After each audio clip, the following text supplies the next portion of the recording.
এটা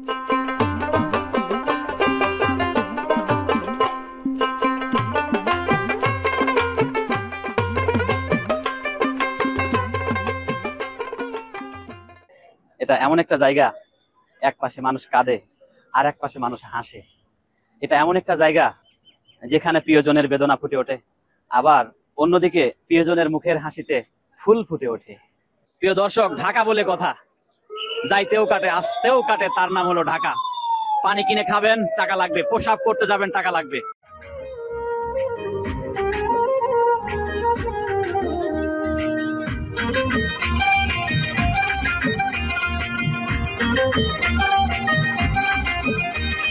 সত্যি তুমি চাও কি ভাবি আমি বিয়া করি, হরিণ চোখের লোকেশি দাও না এনে পড়ি, ভাবি দাও না এনে পড়ি।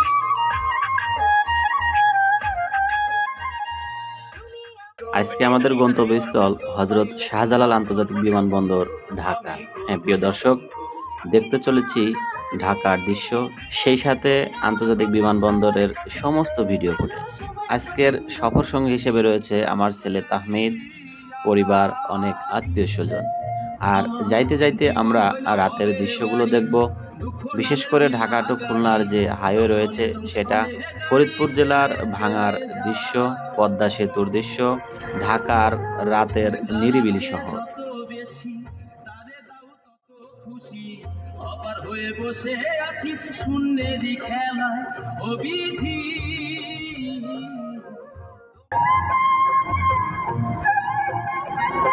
কোথায় যাচ্ছ বাবা, বলো কোথায় যাচ্ছ বলো? ঢাকা ঢাকা। কত রঙের মানুষ ভাবে, কত রঙের পাখি, আমারে নিঃস্ব কইরা দুঃখ দিলা সাথী। তবু আমি পথ চলিলাম তোমারই আশায় অবিধি।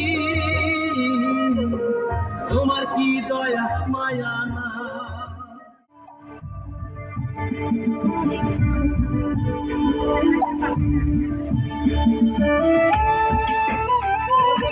সময় নাই।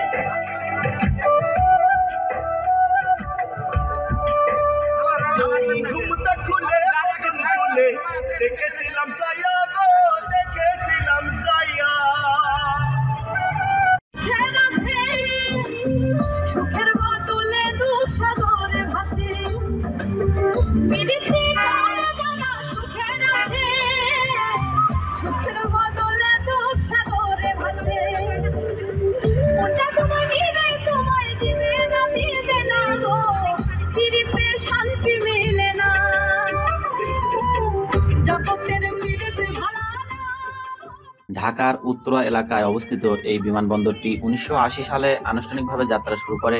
তখন এর নাম ছিল ঢাকা আন্তর্জাতিক বিমানবন্দর। পরে মহান সুফি সাধক হযরত শাহজালালের নামে নামকরণ করা হয়, যা আজ বাংলাদেশের সবচেয়ে গুরুত্বপূর্ণ বিমানবন্দর হিসেবে পরিচিত। বর্তমানে বিমানবন্দরটিতে 3টি টার্মিনাল রয়েছে: টার্মিনাল 1, টার্মিনাল 2 এবং সর্বাধুনিক টার্মিনাল 3, যেটি দক্ষিণ এশিয়ার অন্যতম আধুনিক টার্মিনাল হিসেবে পরিচিত। বিশেষ করে নতুন টার্মিনাল 3 এ রয়েছে অত্যাধুনিক প্রযুক্তির ই-গেট, স্বয়ংক্রিয় baggage system, ultra modern check in counter, wifi zone এবং বিশ্বের বড় বড় এয়ারপোর্টের মতো ফিউচারিস্ট আর্কিটেকচার। প্রতিদিন এই বিমানবন্দর দিয়ে গড়ে 30 থেকে 40 হাজার যাত্রী যাতায়াত করেন। এখানে বর্তমানে 30টিরও বেশি আন্তর্জাতিক এয়ারলাইন্স ফ্লাইট পরিচালনা করছে, যার মধ্যে আছে Qatar Airways, Emirates, Turkish Airlines, Saudi Airlines, Malaysia Airlines সহ প্রায় সব প্রধান আন্তর্জাতিক এয়ারলাইন্স। এছাড়া বাংলাদেশ বিমান, নভো এয়ার ও ইউএস বাংলার মতো দেশীয় এয়ারলাইন্স দেশ বিদেশে নিয়মিত ফ্লাইট পরিচালনা করছে। শুধু যাত্রী পরিবহন নয়, এই বিমানবন্দর বাংলাদেশের অর্থনীতিতেও বড় ভূমিকা রাখে। দেশের সবচেয়ে বড় কার্গো হ্যান্ডেলিং এখান থেকেই হয়, যার মাধ্যমে রপ্তানি পণ্য ও গুরুত্বপূর্ণ আমদানি পণ্য আনা নেওয়া করা হয়। বিমানবন্দরের নিরাপত্তা ব্যবস্থা বর্তমানে আরো উন্নত হয়েছে। বিমানবন্দরে রয়েছে আধুনিক স্ক্যানার, আন্তর্জাতিক মানের security system, CCTV, fire safety ও বিশেষ নিরাপত্তা বাহিনী। যাত্রীদের আরাম ও সুবিধার জন্য আছে prayer room, restaurant, duty free shop, lounge ও মেডিকেল সেন্টার। নতুন টার্মিনাল 3 চালু হলে বাংলাদেশের আন্তর্জাতিক বিমান যোগাযোগ নতুন যুগ শুরু করবে। ধারণা করা হচ্ছে এটি পুরোপুরি চালু করা হলে বছরে 2 কোটি যাত্রী পরিবহন করা সম্ভব হবে। হযরত শাহজালাল আন্তর্জাতিক বিমানবন্দর শুধু একটি যাত্রার স্থান নয়, এটি আমাদের দেশের কানেক্টিভিটি, অর্থনীতি ও বৈশ্বিক পরিচিত অন্যতম শক্তিশালী প্রতীক। প্রিয় দর্শক শ্রোতা, রাতের নিরিবিলি দৃশ্য, অসাধারণ লাইটিং দেখতে দেখতে আমরা ইতিমধ্যে চলে এসেছি হযরত শাহজালাল আন্তর্জাতিক বিমানবন্দর, ঢাকা। হ্যাঁ, আর এই ভিডিওতে আমি আপনাদের দেখাতে চলেছি হযরত শাহজালাল আন্তর্জাতিক বিমানবন্দরে আনাচে কানাচে পড়ে থাকা বিশেষ কিছু গুরুত্বপূর্ণ জায়গার বিস্তারিত। আশা নয় বিশ্বাস রাখি আপনাদের ভালো লাগবে। অবশেষে সারা রাত জার্নি করার শেষে আমরা চলে এসেছি শাহজালাল আন্তর্জাতিক বিমানবন্দরে। হ্যাঁ, আজকের এই ভিডিওতে আমি দেখাবো কোথায় কি রয়েছে, বিশেষ করে জরুরি প্রয়োজনীয় যে কাজটা কোথায় গিয়ে সারবেন সেটা দেখাবো। সেই সাথে দেখাবো কোথায় গিয়ে হালকা নাস্তা সেরে নিতে পারবেন। সেই সাথে দেখাতে চলেছি এই যে আন্তর্জাতিক বিমানবন্দর রয়েছে, কতটা টার্মিনাল রয়েছে, কোথায় কি রয়েছে, কেউ যদি বিদেশ থেকে আসতে চায় কোন টার্মিনাল দিয়ে আসবে, আবার কেউ যদি বিদেশে গমন করতে চায় কোন টার্মিনাল দিয়ে ঢুকবে সেটা দেখাবো আপনাদের। প্রিয় দর্শক, সবার প্রথমে আপনি আসার পরপরই সবচেয়ে গুরুত্বপূর্ণ যে বিষয় সেটা হলো জরুরি কাজ সারা। হ্যাঁ প্রিয় দর্শক, আমি বাথরুম টয়লেটের কথা বলছি। চলুন আমরা সবার প্রথমে দেখে আসবো বাথরুম টয়লেটের পরিবেশ পরিস্থিতি। Let's go. প্রিয় দর্শক শ্রোতা, আমি যদি আপনাদের এক নজরে পুরো আন্তর্জাতিক বিমানবন্দরটি দেখাই তাহলে দেখতে ঠিক এরকম দেখা যাবে। দেখুন, আপনারা দেখতে পাচ্ছেন ওখানে হযরত শাহজালাল ইন্টারন্যাশনাল এয়ারপোর্ট ঢাকা লেখা আছে, তার নিচে লেখা আছে টার্মিনাল 1। তারপরে যে বিল্ডিংটি দেখতে পাচ্ছেন বাংলায় লেখা আছে হযরত শাহজালাল আন্তর্জাতিক বিমানবন্দর ঢাকা টার্মিনাল 2। প্রিয় দর্শক, আপনারা দেখতে পাচ্ছেন এই টার্মিনালের ঠিক সামনে হাজার হাজার গাড়ি এখানে অবস্থান করেছে। কেউ বা নিতে এসেছে, কেউ বা আবার পৌঁছায় দিতে এসেছে। দেখতে পাচ্ছেন হাজার হাজার বিভিন্ন রকমের গাড়ি। তো প্রিয় দর্শক, এই যে সুশীতল হাওয়া খাচ্ছে সবাই বট গাছের নিচে বসে। আপনারা দেখতে পাচ্ছেন লাল রঙে একটা লেখা, ওই যে বহুতল কার পার্কিং লেখাটা, তার ঠিক আগ মুহূর্তে যে গেটটা দেখতে পাচ্ছেন ওখানেই রয়েছে রেস্টুরেন্ট, ওখানেই রয়েছে দোকান, তার পাশেই রয়েছে সেই জরুরি কাজ সারার স্থান। তো চলুন আমরা আগে এটা দেখে আসি। এই যে দেখতে পাচ্ছেন একটি মাইক্রো বের হচ্ছে, ঠিক এর ভিতরেই রয়েছে শৌচাগারের ব্যবস্থা।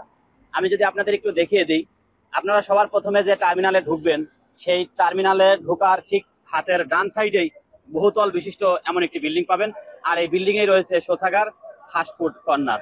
চলুন এক ঝলক দেখে আসি। আপনি যদি বাথরুমে যান তাহলে লাইনে দাঁড়াবেন, আর যদি প্রসাব করেন তাহলে ভুলেও কখনো লাইনে দাঁড়াবেন না।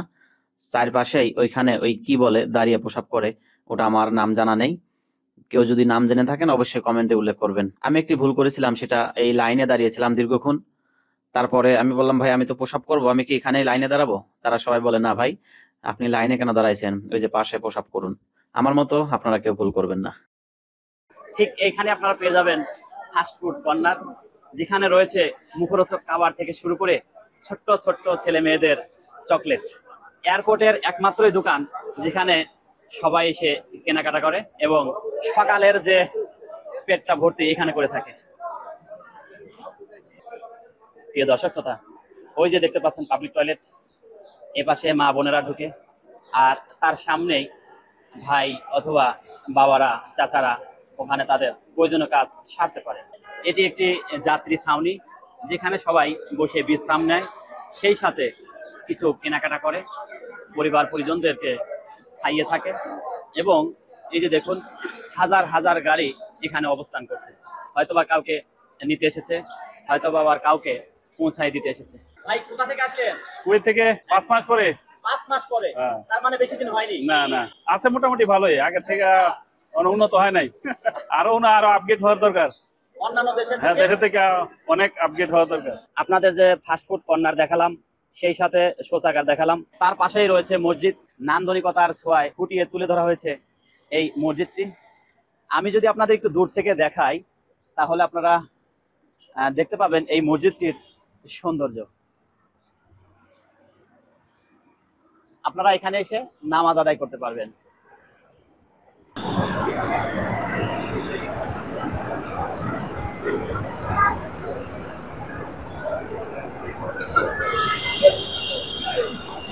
এয়ারপোর্টের পাশের এই যে পথচারী পারাপারের যে ফুটপাত দেখতে পাচ্ছেন, এই ফুটপাতের পাশে যে দেওয়াল রয়েছে, এই দেওয়ালেই ফুটিয়ে তোলা হয়েছে বাংলাদেশের বিভিন্ন যুদ্ধ বলুন আর আন্দোলন বলুন, এক একটার প্রতিচ্ছবি। দেখুন, নাম জানা নাম না জানা অনেকেই রয়েছে এখানে। এদের প্রত্যেকেরই অবদান রয়েছে আমাদের বাংলাদেশ সৃষ্টির পিছনে। আমরা কজন জানি এই গুণী মানুষ সম্পর্কে?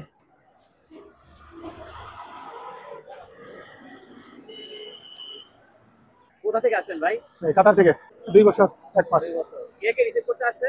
ছোট ভাই আর ভাতিজা ভাই আছে। কেমন লাগছে আমাদের এই বিমানবন্দরটা? আলহামদুলিল্লাহ খুব ভালো আছে। পূর্বের পরিবেশের চেয়ে এখন কেমন দেখছেন? এখন ভালো ইনশাআল্লাহ লাগছে। কাতারে বাংলাদেশের যে শ্রমিকগুলো রয়েছে তাদের মর্যাদা কেমন? ইনশাআল্লাহ ভালো, মর্যাদা ভালো, কোম্পানিতে ভালো।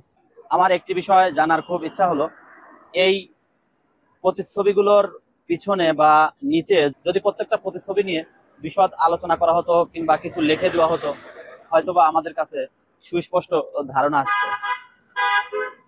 প্রিয় দর্শক, হয়তোবা এখানে তাজউদ্দিন আহমেদকে আমি দেখতে পাচ্ছি, মাঝে ছিলেন বঙ্গবন্ধু শেখ মুজিবুর রহমান, আর এখানে কে হবে আমি বলতে পারছি না। দেখতে পাচ্ছেন কিভাবে বিনষ্ট করে দেওয়া হয়েছে তার প্রতিচ্ছবিকে। প্রিয় দর্শক শ্রোতা, এটি একটি গ্লোবাল ম্যাপ, যার নিচে বসে আছে অসংখ্য যাত্রী। দেখুন, কেউ বা বসে তসবিহ গুনে, কেউ বা বসে অপেক্ষায় রয়েছে প্রিয়জনের। আসলে এই অপেক্ষার যাত্রাটা খুবই কষ্টের। আমি দেখে খুবই আবেগপ্রবণ যে মানুষগুলো কিভাবে বসে রয়েছে, কিভাবে অপেক্ষায় রয়েছে। কেউ বা বসে বসে সময় দেখে, কেউ বা বসে বসে ওই যে বিমানবন্দরের দিকে চেয়ে থাকে, কখন আসবে তার প্রিয়জন, কখন আসবে তাদের প্রিয় মানুষটা। দেখতে পাচ্ছেন প্রিয় দর্শক, আসলে এটা খুবই ভাবায়। এটা এমন একটা জায়গা, এক পাশে মানুষ কাঁদে আর এক পাশে মানুষ হাসে। এটা এমন একটা জায়গা যেখানে প্রিয়জনের বেদনা ফুটে ওঠে, আবার অন্যদিকে প্রিয়জনের মুখের হাসিতে ফুল ফুটে ওঠে। প্রিয় দর্শক, দেখতে পেলেন আপনারা গ্লোবাল ম্যাপ, তার পাশেই রয়েছে দেখুন রকেট।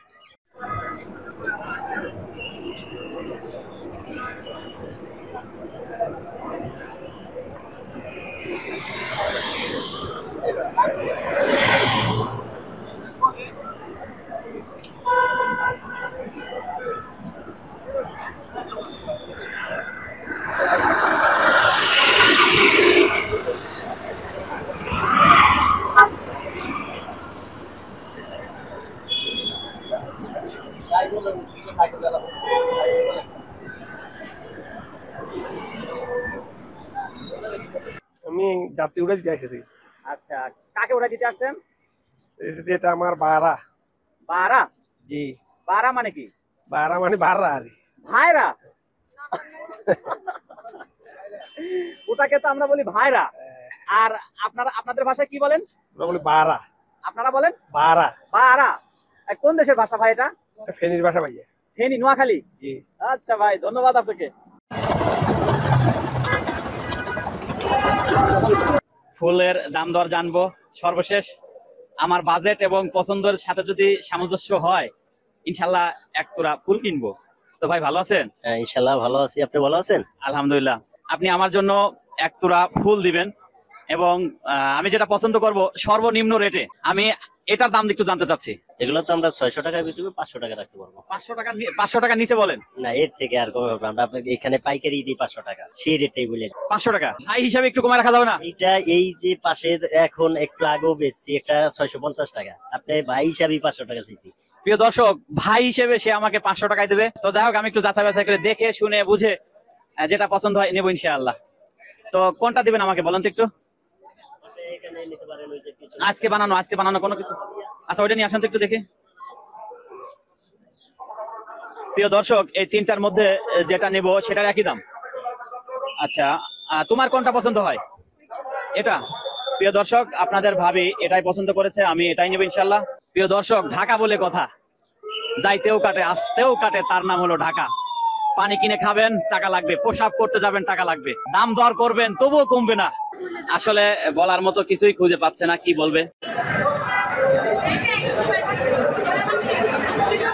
ওয়ালাইকুম আসসালাম। কেমন আছো? ভালো, আপনি ভালো আছেন? আলহামদুলিল্লাহ। কোথায় এসেছো তুমি? এয়ারপোর্টে। আচ্ছা, কাকে নিতে এসেছো? আমার নানু নানা ভাইকে। নানু নানাদেরকে? হুম, আচ্ছা, তো নানু নানা কোথা থেকে আসছে? বিদেশ থেকে, সৌদি আরব। সৌদি আরব থেকে আসছে। আচ্ছা, তোমার হাতে দেখছি ফুলের তোড়া, নানুকে শুভেচ্ছা জানাবা? জি। কতদিন পর আসছে নানু? 3 মাস। 3 মাস পরে আসছে। তোমার জন্য কি কি আনবে বলছে কিছু? জি। কি আনবে তোমার জন্য? রং আনবে, আমার চকলেট আনবে, জামা আনবে, জুতো আনবে। হ্যাঁ, মেনি মেনি থ্যাঙ্কস। প্রিয় দর্শক, পাশেই দেখতে পাচ্ছি আরেকটি কিউট বেবি। কি হয় তোমার? আমার বোন। ভালো। কেমন লাগছে তোমার? ভালো। তোমার নানা নানুকে কি বলে উইশ করবা, বলতে পারবা? কেন আই লাভ ইউ নানা নানু পারবা না? তাহলে কি বলবা? একটা কিছু বলে তো উইশ করতে হবে।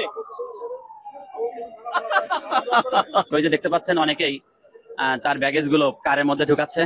কারের মধ্যে ঢুকানোর পর ওই যে দেখালাম আপনাদের, ওই পাশ দিয়ে বের হয়ে যায় সবাই।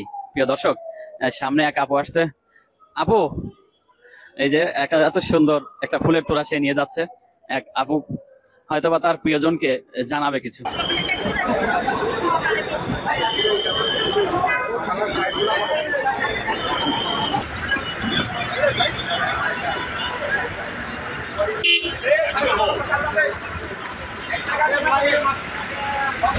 আজকের ভিডিওতে আমরা দেখলাম রাতের দৃশ্য, পদ্মা সেতু ভাঙা, ঢাকার অসাধারণ কিছু মুহূর্ত। সেই সাথে দেখলাম হযরত শাহজালাল আন্তর্জাতিক বিমানবন্দরের বিস্তারিত। আজকে এখন এখান থেকে বিদায় নিতে হচ্ছে। সবাই ভালো থাকুন, সুস্থ থাকুন। আর হ্যাঁ, একটি কথা বলতে চাই, আমার চ্যানেলের ভিডিওগুলো যদি নিয়মিত দেখতে চান তাহলে অবশ্যই আমার চ্যানেলটি সাবস্ক্রাইব করে সঙ্গেই থাকবেন। ধন্যবাদ এত সময় সাথে থাকার জন্য।